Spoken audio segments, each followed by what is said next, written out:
kita jumpa kembali dalam program ini kakak-kakak, program persiapan guru sekolah minggu kerjasama Yayasan Komunikasi Bersama Media Ministry, YKB Media Ministry dengan Bina Warga. Kakak-kakak yang dikasih Tuhan, episode kali ini kita akan mempersiapkan bahan ajar dengan bacaan Matius 26 ayat 36 sampai 46. Matius 26 ayat 36 sampai 46 diberi judul belajar dari kisah Tuhan Yesus di Taman Getsemani. Tuhan Yesus merasa sedih dan gentar. Baiklah, sebelum kita mulai bersama kita berdoa ya, kita berdoa.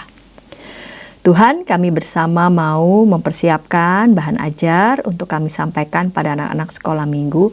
Tuhan berkati kami semua yang sudah bersiap untuk mempersiapkannya. Dalam Yesus kami berdoa, amin.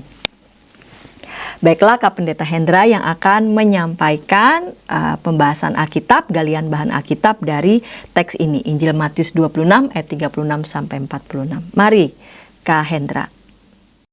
Salam kakak semua, kita akan bersama-sama pada saat ini menggali bagian firman Tuhan. Dan bagian firman Tuhan kali ini kita akan membahas dari Matius pasal yang ke-26, ayat yang ke-36 sampai dengan ayatnya yang ke-46. Ini adalah kisah tentang Tuhan Yesus di Taman Getsemani. Yuk kita baca firman Tuhan ya, saya akan bacakan buat kita semua.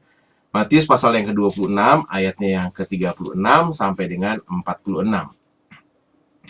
Kemudian sampailah Yesus bersama murid-muridnya di suatu tempat yang bernama Getsemani. Ia berkata kepada murid-muridnya, "Duduklah di sini sementara aku pergi ke sana untuk berdoa." Ia membawa Petrus dan kedua anak Zebedeus sertanya. Ia mulai merasa sedih dan gelisah. Lalu katanya kepada mereka, "Hatiku sangat sedih, seperti mau mati rasanya. Tinggallah di sini dan berjaga-jagalah dengan aku." Kemudian ia maju sedikit, lalu sujud dan berdoa, "Ya Bapakku, jikalau sekiranya mungkin, biarlah cawan ini berlalu daripadaku. Tetapi janganlah seperti yang ku kehendaki, melainkan seperti yang Engkau kehendaki." Lalu ia kembali kepada murid-muridnya dan mendapati mereka sedang tidur. Lalu ia berkata kepada Petrus, "Tidak sanggupkah kamu berjaga walau 1 jam saja bersama aku? Berjaga-jagalah dan berdoalah, supaya kamu jangan jatuh ke dalam pencobaan. Roh memang berniat baik, tetapi tabiat manusia lemah." Lalu ia pergi untuk berdoa kedua kalinya dan berdoa, "Ya Bapakku, jikalau cawan ini tidak mungkin berlalu, kecuali apabila aku meminumnya, jadilah kehendak-Mu." Ketika ia kembali lagi, ia mendapati mereka sedang tidur sebab mata mereka sudah berat. Ia membiarkan mereka di situ, lalu pergi lagi dan berdoa untuk ketiga kalinya dan mengucapkan doa yang sama. Sesudah itu ia datang kepada murid-muridnya dan berkata kepada mereka, "Masihkah kamu tidur dan beristirahat? Lihat, saatnya sudah tiba Anak Manusia diserahkan ke dalam tangan orang-orang berdosa. Bangunlah, marilah kita pergi. Dia yang menyerahkan aku sudah dekat." Demikian kakak-kakak yang kita akan sampaikan kepada adik-adik, kisah tentang Tuhan Yesus di Taman Getsemani. Ini adalah kisah yang terjadi setelah perjamuan Paskah, dan ini adalah penggenapan dari nubuatan tentang penyangkalan para murid-murid. Awal dari kisah ini akan banyak sekali kisah-kisah yang berat sekali ya yang dihadapi oleh Tuhan Yesus. Taman Getsemani di bacaan kita sebenarnya memiliki juga arti adalah tempat pemerahan minyak ya, pemerasan minyak itu. Jadi minyak zaitun itu kalau diperas itu ditekan dan akhirnya dia mengeluarkan minyaknya, dan itu secara naratif sebenarnya menggambarkan sekali suasana Tuhan Yesus pada saat itu yang sedih, gentar, dan bergumul dalam doa yang begitu berat karena situasi yang berat akan dia hadapi. Ada beberapa kata-kata kunci dalam teks kita ini. Yang pertama di ayat yang ke-37 disebutkan bahwa dia sedih dan gentar ya. Jadi, aduh ini duka yang mendalam, tertekan, gelisah yang begitu berat. Yesus bukan hanya sekedar cemas biasa gitu ya, tapi benar-benar wah, berat banget pergumulannya ini. Dan disebutkan di ayat 38 bahwa dia sangat sedih. Ya, sangat sedih disebutkan. Artinya ungkapan ini ungkapan yang besar banget, bahkan disebutkan ayat 38 sangat sedih seperti mau mati rasanya. Ini sesuatu yang hiperbolik yang menggambarkan kesedihan begitu dalam sekali. Dan dalam bagian ini juga disebutkan tentang cawan ya. 39 disebutkan cawan ini berlalu ya. Di dalam tradisi Yahudi, cawan itu gambaran juga sebagai murka Tuhan, penghakiman, atau sesuatu yang harus ditanggung ya. Itu juga muncul ya di beberapa teks perjanjian lama, misalnya dalam Mazmur 75, Yesaya 51 misalnya, cawan penghakiman Tuhan ya. Itu sesuatu yang nggak bisa dihindari begitu ya. Nah, yang menarik ya, walaupun itu berat dan ini sesuatu yang waduh sangat menyakitkan, Tuhan Yesus mengatakan jadilah kehendakmu. Nah, ini penting ya, bahwa di balik doa-doa yang menggelisahkan, di mana Tuhan waduh bergumul berat ya, tapi tetap di ujungnya jadilah kehendakmu. Dan itu adalah tanda bahwa Tuhan itu sungguh-sungguh mau siap untuk menyerahkan diri, dan Tuhan menunjukkan bahwa dia itu aduh sedih, gentar, tapi juga ya melepaskan semua kehendak hanya pada Tuhan ya. Kalau manusia jatuh dalam dosa kan jadilah kehendakku ya. Hawa memakan makanan, nah Tuhan Yesus justru pada saat ini jadilah kehendakmu ya. Jadi ini banyak sekali sebenarnya menggambarkan siapa Tuhan Yesus dalam teks ini ya. Dari Yesaya 53 disebutkan, di Yesaya 53 itu tentang seorang Mesias yang menderita. Nah, inilah Mesias yang menderita ya. Dalam Mazmur-Mazmur ratapan ya, di Mazmur 42, 43 itu disebutkan bahwa ada jiwa yang tertekan. Tuhan Yesus mengalami jiwa yang tertekan, pergumulan iman yang berat, tapi tetap percaya walaupun di tengah kesesakan, menyerahkan kehendaknya itu pada Tuhan ya. Nah, ini menunjukkan pesan utama bahwa teks kita ini menunjukkan bahwa Tuhan tuh begitu taat menerima kehendak Bapa walaupun dia harus menanggung derita. Jadi kita mau memperkenalkan satu hal tentang Tuhan juga ya dalam bagian ini, bahwa Tuhan itu pernah merasa sedih dan gentar. Nah, ini menarik ya, bahwa Tuhan yang begitu berkuasa juga pernah merasakan sedih dan gentar ketika dia menjadi manusia seperti kita ini ya. Jadi ini sesuatu yang menunjukkan bahwa Tuhan Yesus itu adalah Allah yang sungguh-sungguh menjadi manusia. Nah, kita mau menjelaskan hal ini penting supaya adik-adik apa? Supaya adik-adik mengerti bahwa ya Tuhan Yesus tuh tahu kok kalau kalian sedang takut karena ujian, takut ketika dimarahi, takut ditolak teman, takut tentang kondisi keluarga, papa yang meninggal misalnya, mama yang meninggal, atau ada anggota keluarga yang meninggal ya.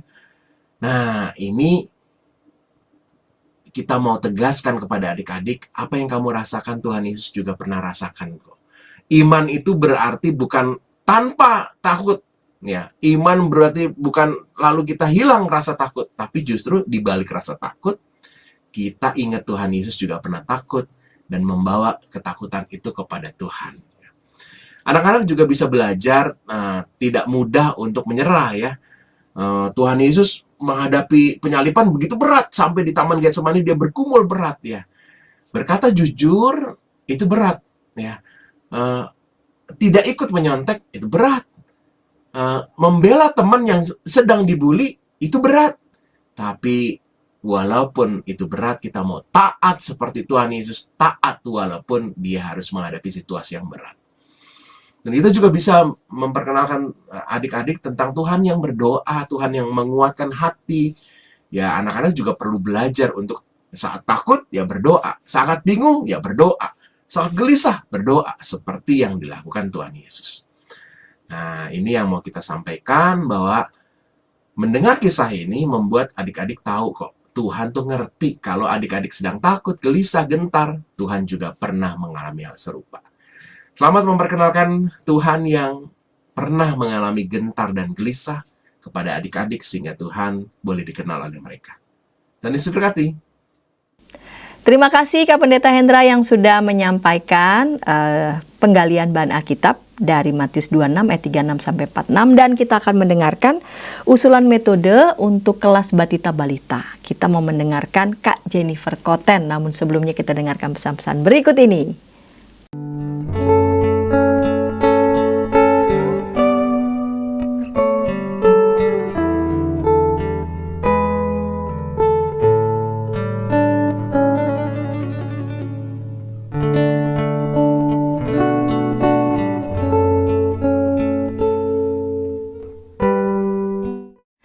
Senang masih bersama dengan kami dalam program persiapan guru sekolah minggu. Kakak-kakak yang dikasih Tuhan, kita sedang mempersiapkan bahan ajar dari Injil Matius 26 ayat 36 sampai 46 dengan judul Belajar dari Kisah Tuhan Yesus di Taman Getsemani.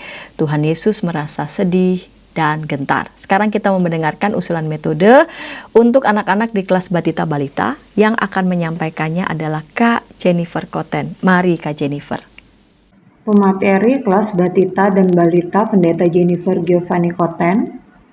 Bacaan Matius 26 ayat 36 sampai 46. Judul masih sama, Tuhan Yesus merasa sedih dan gentar. Untuk anak batita dan balita, kata takut jauh lebih mudah dipahami daripada gentar. Gentar lebih jarang dipakai, nuansanya lebih dalam atau puitis. Sedangkan takut lebih sederhana, konkret, dan sudah mereka kenal dalam keseharian. Oleh karena itu, judul Tuhan Yesus merasa sedih dan gentar diganti menjadi Tuhan Yesus merasa sedih dan takut. Tujuan: 1. Anak mengetahui kisah pergumulan Tuhan Yesus di Taman Getsemani. 2. Anak dapat menunjukkan wajah orang yang merasa sedih dan merasa takut. Yesus berdoa di Taman Getsemani. Guru sekolah minggu dapat mendekorasi kelas atau spot bercerita seperti taman. Apakah Getsemani tempat yang disenangi Yesus? Yesus memang sering pergi ke sana bersama murid-murid. Getsemani adalah tempat yang tidak asing, tempat yang tenang, tempat Yesus berdoa dan menyendiri. Tanyakan kepada anak-anak, apakah mereka juga punya tempat untuk berdoa seperti Yesus?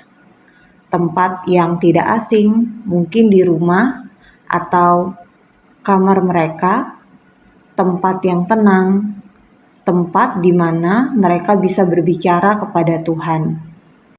Yesus dekat dengan Bapa, Yesus rajin berdoa. Minta anak menjelaskan apa itu doa. Tanyakan kapan saja biasanya mereka berdoa. Guru sekolah minggu menjelaskan bahwa Yesus rajin berdoa, bukan hanya saat senang, tapi saat sedih dan saat takut. Lalu, ajak anak menahan nafas, pakai timer 1 menit. Lalu tanyakan, bagaimana rasanya saat menahan nafas? Pasti sulit. Jelaskan pada anak bahwa berdoa sama seperti bernafas. Kalau kita berhenti berdoa, maka kita akan mengalami kesulitan. Sebab dengan berdoa atau berbicara kepada Tuhan, kita akan menjadi dekat dengan Tuhan dan dilindungi oleh Tuhan. Yesus sedih dan takut. Jelaskan kepada anak-anak bahwa Yesus itu Tuhan. Kita sebut Tuhan Yesus, tetapi Yesus juga manusia. Yesus punya perasaan sama seperti anak-anak. Yesus bisa merasa sedih dan takut. Tanyakan kepada anak-anak, apakah mereka pernah sedih dan takut? Guru sekolah minggu dapat menunjukkan gambar di multimedia, gambar orang yang sedih dan takut. Kalau pernah, katakan kepada anak, sedih dan takut itu hal yang wajar. Tapi ketika sedih dan takut, seringkali anak-anak malah memilih menangis, mengamuk atau marah. Cerita firman Tuhan hari ini menjelaskan ketika sedih dan takut, Yesus justru berdoa. Jelaskan bahwa doa dapat memberi kita ketenangan. Bahkan dengan berdoa, kita bisa meminta pertolongan dari Tuhan. Tips bercerita. Ini tadi yang saya jelaskan di awal. Buat taman dengan bangku yang nyaman. Guru sekolah minggu dapat mengangkut tanaman di sekitar teras gereja, lalu mendekorasi kelas atau spot di mana guru sekolah minggu akan mengajar. Ruang aman, ruang berdoa. John Bowlby, seorang psikiater dan psikoanalisis asal Inggris, dalam teori attachment menyampaikan bahwa anak membutuhkan secure base, tempat aman saat mengalami tekanan. Anak memang sering mencari ruang aman, itu normal secara psikologi. Guru sekolah minggu bisa mengarahkan bahwa ruang aman itu ialah ruang berdoa. Ruang aman atau ruang berdoa, hal ini yang kurang lebih dilakukan Yesus. Ia menarik diri sebentar dan berdoa di taman. Hal ini sering dilakukan anak-anak dalam situasi sedih, marah, atau takut. Mereka menarik diri, berlari ke pojokan dan menangis. Namun, kita dapat mengajak anak menamakan pojokan itu sebagai pojokan doa. Anak dapat berlari dan berdoa ketika sedih atau takut. Ajak anak mengisi sebuah kotak emosi di sana yang nantinya bisa diperiksa orang tuanya saat malam dan diajak komunikasi. Atau kotak emosi itu tidak hanya bertuliskan perasaan, tetapi bisa juga dalam bentuk gambar atau stiker yang nanti ditaruh di dalam kotak yang kotaknya ditaruh di dalam ruang doa. Selamat melayani, Tuhan memberkati. Terima kasih ya Kak Jennifer yang sudah menyampaikan usulan metode untuk anak-anak di kelas Batita Balita. Sekarang kita mendengarkan usulan metode untuk anak-anak di kelas kecil. Yang akan menyampaikannya adalah Kak Dinar. Namun sebelumnya kita dengarkan pesan-pesan berikut ini. Dari kungkungan malam gelap, nyanyikanlah nyanyian baru setiap hari Rabu pukul 12 waktu Indonesia Barat. Dapat Anda nikmati di channel Lagu Rohani YKB TV. Halo kakak-kakak, senang masih bersama dengan kami dalam program persiapan guru sekolah minggu. Kita sedang mempersiapkan bahan ajar dari Matius 26 ayat 36 sampai 46 dengan judul belajar dari kisah Tuhan Yesus di Taman Getsemani. Tuhan Yesus merasa sedih dan gentar. Sekarang kita mau mendengarkan usulan metode untuk anak-anak di kelas kecil. Yang akan menyampaikannya adalah Kak Dinar. Mari Kak Dinar. Halo kakak-kakak yang kasih Tuhan, senang bisa berjumpa dengan kakak-kakak di dalam ruang persiapan guru sekolah minggu. Nah kakak-kakak yang kasih dalam Tuhan, kali ini kita akan belajar terkait dengan menyampaikan firman Tuhan kepada anak-anak di kelas kecil. Kalau tadi kita bersama sudah mendengarkan penjelasan terkait dengan firman Tuhan yang begitu detail gitu ya. Nah kali ini saya hanya fokus terkait dengan bagaimana firman tadi disampaikan kepada anak-anak. Namun sebelum itu, mari bersama kita melihat terkait dengan apa yang menjadi tujuan pengajaran kita supaya kita lebih mengarahkan metode-metode kita kepada tujuan yang sudah ada. Yuk, mari bersama kita simak tampilan berikut ini. Yang pertama kakak-kakak, kita bisa lihat bahwa tujuan pembelajaran kita adalah supaya anak tahu bahwa Yesus ternyata juga pernah loh merasa sedih dan gentar. Sehingga dalam bagian ini anak-anak menyadari bahwa Yesus memang sejatinya ada dalam sisi kemanusiaannya. Bagaimana dia bisa merasakan lapar, sedih, ya, dan dia juga mengalami kegentaran. Yang kedua, dari pengajaran ini kita mau mengajak supaya anak juga bisa mengenal perasaan sedih dan gentar. Oh, apa yang membuatnya terjadi, mengapa kok mereka sedih, mengapa kok mereka takut, mereka dapat menjelaskan, ya. Dan yang ketiga, anak-anak itu tahu bagaimana cara mengungkapkan dan mengelola ketakutan tadi, kesedihan tadi, supaya mereka bisa menyelesaikan dengan baik. Nah, apa yang bisa kita lakukan untuk membuka firman kita? Nah, saya mengajak setiap kita untuk melakukan sedikit permainan secara interaktif. Nah, dalam bagian ini, kakak bisa mencari di Pinterest gitu ya, bagaimana tangan berdoa. Tetapi jangan yang terlihat jelas. Ada dua versi yang saya ambil di sini, yaitu yang ada nomornya gitu ya. di mana nanti anak-anak bisa menghubungkan titik-titik tadi dalam sesuai dengan nomor urut supaya membentuk tangan yang berdoa. Atau yang kedua, tangan yang tidak ada nomor tetapi hanya titik-titik saja. Nah, dalam bagian ini kita bisa mengarahkan anak-anak untuk punya pusat perhatian tertentu lewat tangan yang berdoa tadi ya. Nah, dalam bagian ini kita bisa memberikan variasi. Misalnya, satu anak itu satu garis. Misalnya kalau tadi yang ada nomornya, garis 1 sampai 2 satu anak, 2 ke 3 satu anak, dan terus bergantian. Ini mengajarkan kepada anak-anak untuk bekerja sama dan menjadi lebih teliti. Nah, demikian pula dengan garis yang satunya gitu ya, yang tidak ada nomornya. Kita bisa mengarahkan anak-anak untuk ikut aktif, mengikuti dengan pola yang ada sesuai dengan apa yang kita perintah. Ya, cukup sampai di situ, nanti dilanjutkan lagi ya yang lainnya. Nah, kalau gambarnya ini sudah terlihat dengan jelas, tanyakan apa gambarnya ya, yaitu tangan berdoa. Nah, dalam bagian ini kemudian kita bisa lihat kalau anak-anak berdoa tangannya seperti apa gitu. Kemudian diajak untuk ikut berdoa seperti dalam gambar kita berdoa atau melipat tangan gitu ya. Nah, kemudian dari bagian ini kita bisa melanjutkan dengan bertanya kepada anak-anak. Anak-anak, kapan sih anak-anak berdoa? Nah, mereka bisa menjawab ya, setelah bangun tidur, ucapan terima kasih, makan, kemudian berangkat sekolah, sampai kemudian tidur lagi gitu ya. Kalau sudah menjawab dengan begitu detail gitu ya, kita bisa tanyakan lagi kepada anak-anak, anak-anak, kenapa kok anak-anak mau berdoa?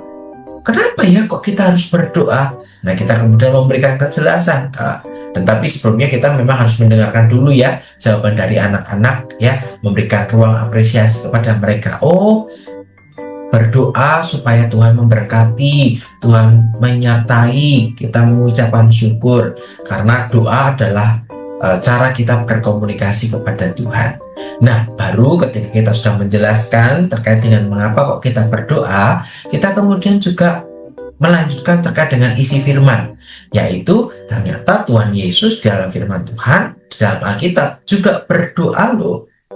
Nah, dalam bagian ini kita bisa sedikit memberikan kejelasan, melihatkan Yesus dalam sisi kemanusiaannya. Bagaimana dalam Alkitab, Yesus juga menunjukkan sisi kemanusiaannya. Bagaimana dia lapar, dia bersedih, dan juga dia menangis. Ya, misalnya ketika Yesus berjumpa dengan Lazarus, ya, Lazarus yang mati gitu ya. Dan di sana Yesus maskulah hati Allah Yesus gitu ya. Ini menandakan bahwa Yesus juga bersedih loh kehilangan ketika orang yang dikasihnya itu tidak ada. Nah, firman hari ini juga mau berbicara hal yang sama, bahwa kali ini Yesus juga berdoa. Nah, apa yang membuat Yesus saat ini berdoa ya? Kali ini Tuhan Yesus sedang merasakan ketakutan ya. Nah, ini bisa kita sedikit kembangkan kembali gitu ya. Teman-teman, ekspresi takut itu tuh seperti apa toh? Ataukah ditutup mukanya? Atau kita bersembunyi? Atau seperti apa? Biasanya kok teman-teman takut itu gimana ya? Nah, ini bagian seperti tadi tujuannya di bagian pertama. Anak-anak juga bisa mengenali bagaimana ketika mereka takut dan apa yang mengakibatkan ketakutan mereka. Nah, baru kemudian kita menjelaskan di sini Tuhan Yesus takut karena dia akan menghadapi salib, dia akan menderita di sana, dan salib pada saat itu adalah sebuah hukuman yang paling hina ya, sehingga Yesus merasakan ketakutan ya, bagaimana penderitaan itu akan dihadapinya. Tetapi dalam bagian ini Tuhan Yesus tidak mau kalah terkait dengan ketakutannya, tapi Tuhan Yesus mau berjuang dengan cara yang memohon kepada Bapa supaya diberikan kekuatan, dan melalui doa itulah yang membuat Tuhan Yesus menjadi kuat untuk menghadapi segala sesuatunya, dan dia berserah kepada Tuhan sehingga ia diberikan kemampuan dan kekuatan untuk melewati setiap persoalan tadi. Nah, dalam bagian ini kita juga bisa bertanya kepada anak-anak lebih jelas lagi. Nah, apakah kemudian anak-anak pernah merasakan takut gitu ya? Takut sama apa? Ya, apa yang menyebabkan? Kalau sudah, kita bisa bertanya lebih lanjut ya. Bagaimana cara supaya tidak takut? selama ini apa yang dilakukan, misalnya meminta pertolongan orang tua atau sebagainya. Tapi dalam bagian ini kita menekankan supaya anak-anak berdoa kepada Tuhan di tengah rasa takut dan gentar yang dihadapi mereka. Nah, bagaimana caranya? Tadi dengan kita berdoa, kita menyerahkan kepada Tuhan, dan dalam doa itu kita percaya bahwa Tuhan akan memampukan setiap kita untuk melewati setiap persoalan yang ada, permasalahan yang ada dalam kehidupan kita. Nah, kalau ini sudah dijelaskan, kita belajar ya, kembali mengulang bagaimana Tuhan Yesus yang juga mau berdoa. Siapa di sini yang mau berdoa sama seperti Tuhan Yesus supaya diberikan keberanian, kekuatan untuk menghadapi segala macam tantangan? Siapa? Angkat tangan. Nah, nanti kalau kita sudah memberikan kejelasan firman Tuhan ya, supaya anak-anak mengingat terkait dengan firman Tuhan, kita bisa memberikan aktivitas. Nah, saya sudah memberikan lampiran terkait dengan aktivitas ini yang diambil dari web tertentu gitu ya. Nanti kakak bisa mengunduhnya dalam link yang sudah tersedia ya. Ini gambar terkait dengan bagaimana Yesus yang juga sedang berdoa di tengah ketakutan yang dialaminya. Nah, demikian pula aktivitas ini juga mengingatkan kepada anak-anak supaya di dalam ketakutan dan apapun itu, mari kita menyerahkan kepada Tuhan supaya Tuhan berikan kekuatan.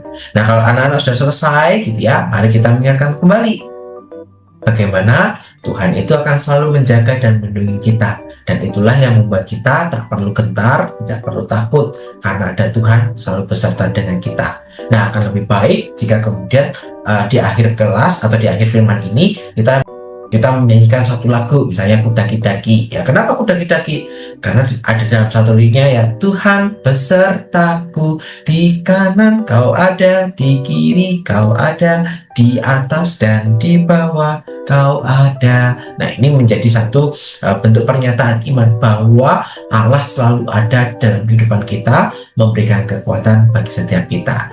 Dan kita bisa mengakhiri firman kita lewat lagu yang bersama-sama kita nyanyikan dengan anak-anak. Nah, kakak-kakak yang kasih Tuhan, demikian yang bisa saya bagikan. Semoga bagian ini menginspirasi kakak-kakak untuk kembali mengembangkan ide. Tentu ide ini bukan menjadi ide yang mutlak, tetapi masih bisa dikembangkan sesuai dengan kreativitas kita masing-masing.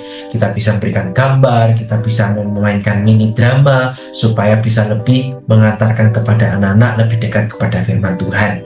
Untuk itu, selamat mempersiapkan hati dan mempersiapkan diri kepada anak-anak. Kiranya Tuhan memberkati setiap pelayanan kita. Sampai jumpa. Terima kasih Kak Dinar yang sudah menyampaikan usulan metode untuk anak-anak di kelas kecil. Sekarang kita mau mendengarkan usulan metode untuk anak-anak di kelas besar. Siapa yang akan menyampaikannya?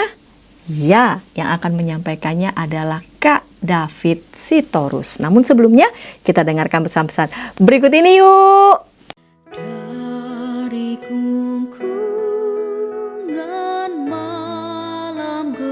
Nyanyikanlah nyanyian baru setiap hari Rabu pukul 12 waktu Indonesia Barat. Dapat Anda nikmati di channel Lagu Rohani YKB TV. Halo kakak-kakak, senang masih bersama dengan kami nih dalam program persiapan guru sekolah minggu kerjasama YKB Media Ministry dengan Bina Warga. Episode kali ini kita sedang mempersiapkan bahan ajar dari Injil Matius 26 ayat 36 sampai 46 dengan judul Belajar dari kisah Tuhan Yesus di Taman Getsemani. Tuhan Yesus merasa sedih dan gentar. Sekarang kita mendengarkan usulan metode di kelas besar. Yang akan menyampaikannya adalah Kak David Sitorus. Mari Kak David. Shalom kakak-kakak guru sekolah minggu. Perkenalkan, nama saya David, calon pendeta yang sedang berproses pada tahap perkenalan di GKI Kuitang.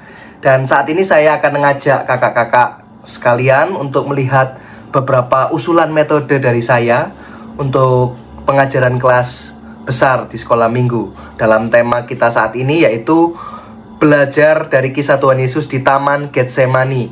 Tuhan Yesus merasa sedih dan gentar. Diambil dari Injil Matius pasal 26 ayat 36 sampai 46. Nah, kalau kita melihat di tujuan pembelajaran untuk kelas besar, kakak-kakak ada dua. Tujuan yang pertama yaitu anak menyadari bahwa Tuhan Yesus pernah merasa sedih dan gentar. Tujuan yang kedua, anak mengenal perasaan sedih dan gentar dan tahu cara mengungkapkan serta mengelolanya gitu. Nah, kalau kita ngelihat kisah ini kakak-kakak, kisah Tuhan Yesus berdoa di Taman Getsemani pasti sudah cukup familiar ya, diceritakan di sekolah minggu. Kisah ini menggambarkan ketakutan, kesedihan, kegelisahan, perasaan yang campur aduk yang dialami oleh Tuhan Yesus di malam pada saat ia akan dikhianati dan akan mengalami penderitaan di kayu salib gitu.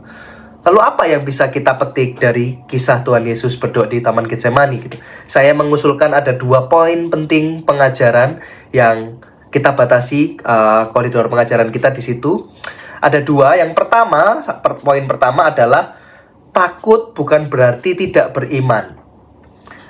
Takut adalah bagian paling alami dari manusia gitu ya. Kadang kita menganggap bahwa perasaan takut, perasaan gelisah, perasaan sedih, kita menganggap perasaan-perasaan seperti itu adalah sebuah kelemahan gitu ya. Dan kita nggak boleh menunjukkan perasaan-perasaan itu gitu. Kita nutupinya dengan toxic positivity gitu ya, sikap-sikap seperti itu gitu. Nah, dari sini kita mau belajar bahwa Tuhan Yesus juga pernah kok mengalami yang namanya perasaan takut, perasaan gelisah. Mungkin kita bertanya gitu, loh kok katanya Tuhan tapi kok takut gitu. Nah, di sini kita harus samakan pemahaman kita bahwa ya Tuhan Yesus adalah Allah yang menjadi manusia.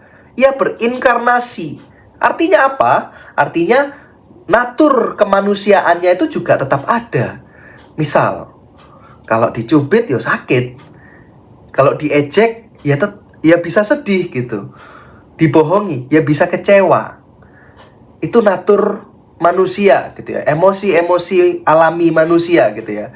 Dan sebagai manusia kakak-kakak, tentu Tuhan Yesus tidak ingin mengalami penderitaan yang berat. Siapa sih manusia di dunia ini yang ingin mengalami penderitaan berat? Siapa sih yang mau disalib? Gitu. Itu sebabnya kita bisa melihat ketika Tuhan Yesus coba tawar-menawar dengan Bapa ya di ayat 39. Biarlah cawan ini berlalu daripadaku gitu. Itu saking takutnya Tuhan Yesus mencoba untuk membujuk Bapa supaya tidak mengalami penderitaan yang ada di depan matanya gitu. Tapi Tuhan Yesus tidak memilih itu. Tuhan Yesus memilih untuk taat, memilih untuk tidak ditaklukkan oleh ketakutannya, kegelisahannya. Bahkan ia tetap taat sampai mati di kayu salib. Jadi takut itu hal yang wajar. Tapi, ada tapinya kakak-kakak. Bedanya adalah Tuhan Yesus memilih untuk tidak ditaklukkan oleh ketakutan atau kegelisahan. Itu poin yang pertama. Poin yang kedua yang coba kita batasi di sini adalah kita mau belajar bahwa Tuhan Yesus mengelola ketakutannya itu menjadi sebuah ketaatan. Di sini Tuhan Yesus tidak pura-pura kuat kok. Tuhan Yesus jujur kepada Bapa bahwa ia mengungkapkan segala perasaannya, segala yang ditakutkan, yang digelisahkannya. Tuhan Yesus menyatakan itu semua gitu. Nah, ini menjadi contoh bagi anak-anak bahwa anak-anak pun juga harus berani terbuka, berani bercerita kepada khususnya orang tua ya, tentang apa yang dirasakannya gitu. Tapi kita perlu ingat, selain itu, Tuhan Yesus bukan hanya cuma curhat, bukan hanya cuma cerita. Tuhan Yesus juga mengubah ketakutan yang dirasakannya itu menjadi sebuah ketaatan. Ini kita bisa melihat contoh yang sangat kontras ya kakak-kakak di dalam bacaan kita. Ketika itu Tuhan Yesus juga meminta para muridnya untuk berjaga-jaga gitu ya. Ketika ia berdoa, para muridnya diharapkan untuk berjaga-jaga. Tapi yang ada, para murid justru ketiduran gitu. Nah, 2 contoh ini adalah 2 contoh yang kontras gitu ya. 2 contoh yang mau menampilkan bahwa Tuhan Yesus ini teladan ketaatan yang tidak takluk dengan keinginan daging, sementara para murid tidak taat gitu ya, ketiduran gitu. Nah, dengan demikian saya mengusulkan metode untuk pengajaran kita. Saya merangkumnya dari 3 step ya. Ada 3 step. Step yang pertama, saya usul untuk kakak-kakak guru sekolah minggu bisa memberikan pertanyaan pemantik gitu ya. Pertanyaan pancingan lah gitu. Misalnya kayak gini. Siapa di sini yang kalau disuruh maju, entah itu presentasi, entah itu mungkin mimpin doa di kelas gitu ya, malu, takut gitu.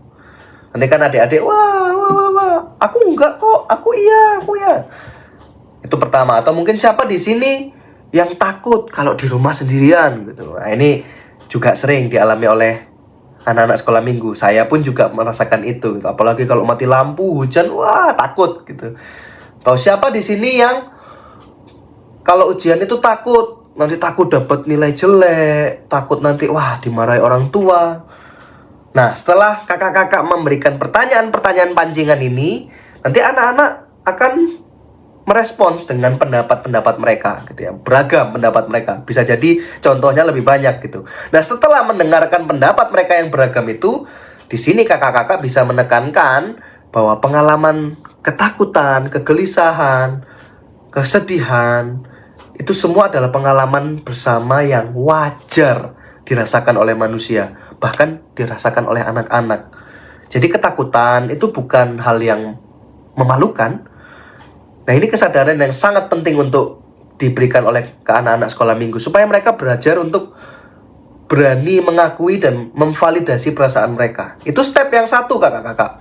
Step yang kedua, setelah tadi kita kasih pertanyaan pancingan, mulai masuk nih, berikan pertanyaan yang lebih mendalam gitu ya. Jadi nanti kakak-kakak bisa pancing. Tadi mereka sudah cerita tentang ketakutan-ketakutan mereka, maka kakak-kakak nanti bisa bertanya, kalau kalian ngalamin ketakutan itu, apa yang kalian lakukan? Gimana cara kalian menyikapinya? Problem solvingnya kalian gimana gitu ya. Jadi kakak-kakak nanti memandu diskusi adik-adik sekolah minggu, pancing mereka untuk mendalami cara problem solvingnya untuk menghadapi ketakutan mereka masing-masing gitu ya. Misalnya tadi ada yang bilang takut dapat nilai jelek waktu ujian gitu ya. Akhirnya apa yang kamu lakukan gitu? Aku akhirnya nyontek, Kak. Aku bikin kerpean, bikin contekan, Kak. Aku buka ChatGPT. Nah, problem solving yang benar atau salah itu? Nah, itu misalnya. Lalu takut disuruh maju presentasi di kelas atau takut disuruh mimpin doa gitu ya. Apa yang harus kalian lakukan ya? Membiasakan, berlatih. Kalau yang presentasi yang mempersiapkan materi gitu. Aku tadi takut di rumah sendirian, Kak. Yang harus dilakukan apa? Ya berdoa. Mungkin aku ngalihkan perhatianku dengan melakukan aktivitas, Kak gitu. Jadi nanti adik-adik bisa sharing bagaimana cara mereka problem solving menghadapi ketakutan gitu ya. Dan di sini kakak-kakak guru sekolah minggu harus memberikan pengajaran tentang cara-cara yang benar dan cara-cara yang nggak benar gitu.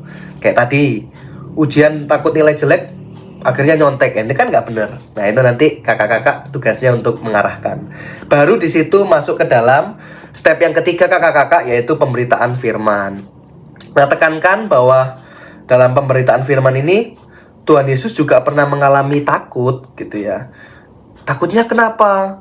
Takut ketika pada saat itu ia akan mengalami penderitaan di kayu salib. Bayangkan, siapa sih yang nggak takut disalib begitu kejam gitu ya. Tekankan bahwa takut juga bagian dari emosi yang alami gitu ya. Tuhan Yesus pun juga memiliki emosi itu gitu. Artinya apa? Anak sekolah minggu tidak perlu takut karena mereka tidak sendirian. Ada Tuhan Yesus yang bersama-sama dengan mereka merasakan hal yang sama. Tapi kakak-kakak juga bisa nanti melanjutkan bahwa bedanya Tuhan Yesus tidak ditaklukkan oleh ketakutan. Tuhan Yesus mengubah ketakutan itu menjadi ketaatan. Misalnya, ya kalau ujian, udah tahu itu ujiannya susah, ya nggak usah nyontek, aku tetap harus belajar dengan sungguh-sungguh. Itu yang bisa saya bagikan kakak-kakak. Nah, di poin yang paling terakhir saya mengusulkan untuk saran aktivitas. Saya menggunakan pohon keberanian gitu ya. Jadi ada pohon dan akar. Nanti adik-adik sekolah minggu bisa menuliskan ketakutan-ketakutan apa yang saat ini ia rasakan atau yang pernah ia rasakan di bagian di cabang akar-akar pohon gitu ya. Itu nanti misalnya takut apa itu di bagian akar. Nah, nanti adik-adik juga diminta untuk menuliskan cara-cara yang harus dilakukan untuk menghadapi ketakutan itu gitu. Di bagian apa? Di bagian daun-daunnya.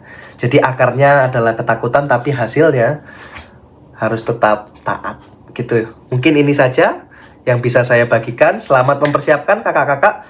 Tuhan Yesus memberkati. Terima kasih ya Kak David Sitorus yang sudah menyampaikan usulan metode untuk anak-anak di kelas besar. Nah kakak-kakak, kami telah merampungkan bahan Alkitabnya, usulan metode baik di batita balita, kecil dan besar. Kakak-kakak masih dapat memprosesnya nih ya dalam persiapan dengan teman-teman sekelasnya masing-masing sesuai dengan konteks di mana kakak-kakak akan mewartakan firman Tuhan. Kakak-kakak dapat menyaksikan lagu anak-anak sekolah minggu yang dibawakan oleh anak-anak sekolah minggu dari beberapa gereja. Nah, lagu-lagu itu bisa jelas sekali bisa kakak-kakak manfaatkan nih untuk dinyanyikan bersama dengan anak-anak sekolah minggu di kelas-kelas. Mari kakak-kakak, kita akan mengakhiri episode ini dalam doa. Mari berdoa. Tuhan, terima kasih Engkau telah menyertai kami dalam persiapan. Terima kasih juga untuk usulan metode di 3 kelas, begitu juga untuk penggalian bahan Alkitab yang disampaikan Pendeta Hendra. Tuhan berkati apa yang sudah disajikan ini, Tuhan berikan hikmat bagi para guru sekolah minggu yang masih memprosesnya, sehingga beberapa usulan metode ini boleh menjadi berkat. Terima kasih Tuhan, dalam Yesus kami berdoa. Amin. Sampai jumpa kakak-kakak di episode yang akan datang.